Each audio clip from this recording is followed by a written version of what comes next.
You bought the journal. You downloaded the app. You reorganized your entire desk on a Sunday night and told yourself, this time is different, and it felt amazing. And then Tuesday happened. Here's the thing nobody tells you. You didn't fail because you're lazy. You failed because your brain was designed to make you fail. Once you understand how it works, you can stop fighting yourself and actually start winning. This isn't about motivation. This isn't about discipline.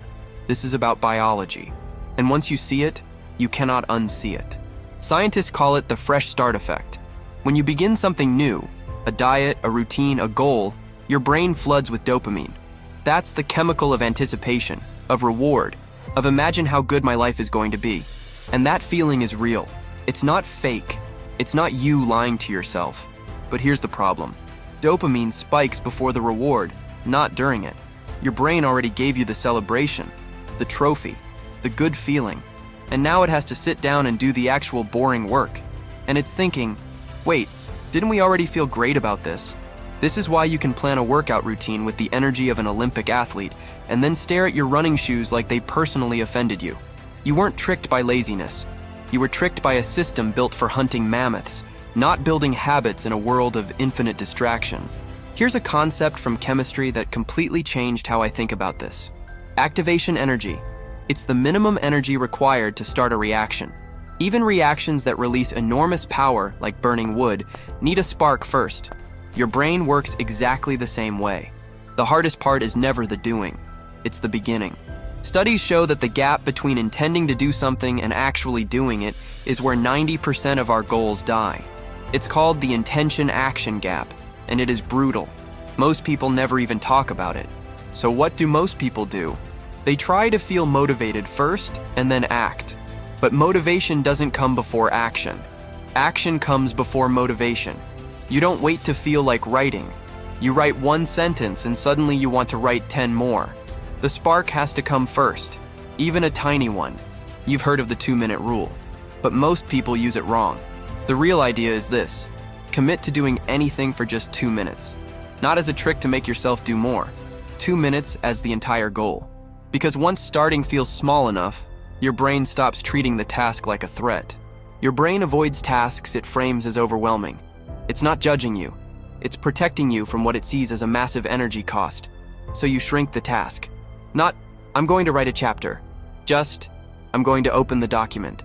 Not, I'm going to work out for an hour. Just, I'm going to put my shoes on. The task shrinks. The threat disappears. And almost every single time, you keep going. Because starting was never about the 2 minutes. It was about tricking the gate open. And once you're through it, momentum takes over. That's the game. Now here's where most systems break down. Even when people do start, they're attached to the outcome, not the identity. I want to lose weight. I want to finish the book. I want to save money. Those are outcomes. And outcomes are fragile. Miss one day, and the whole thing feels ruined. But what if you asked a different question? Not what do I want to achieve, but who do I want to be? Not I want to run a 5K, but I am someone who moves their body every day. Not I want to save money, but I am someone who is intentional with money. Identity-based habits are resilient because they're not about what you achieve. They're about who you are. Every small action is a vote for the kind of person you're becoming.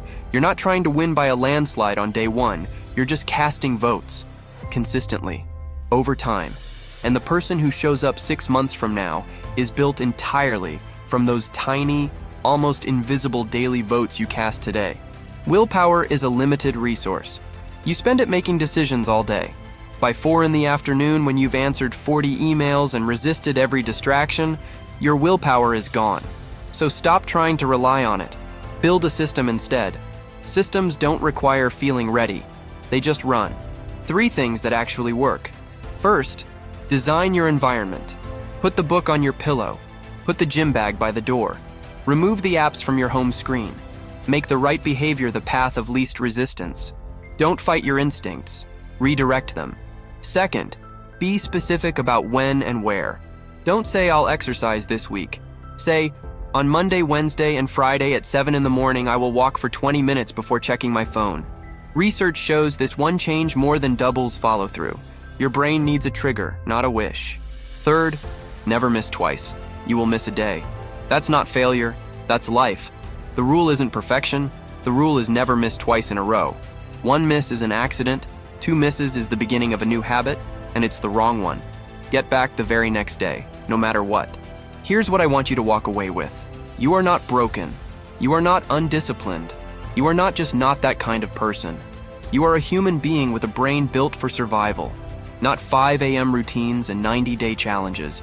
But now you know how it works. Start small. Start now. Start before you feel ready. Because the version of you who has it all together, they didn't start on a perfect Monday with a perfect plan. They started on a random Tuesday, exactly like today. See you in the next one.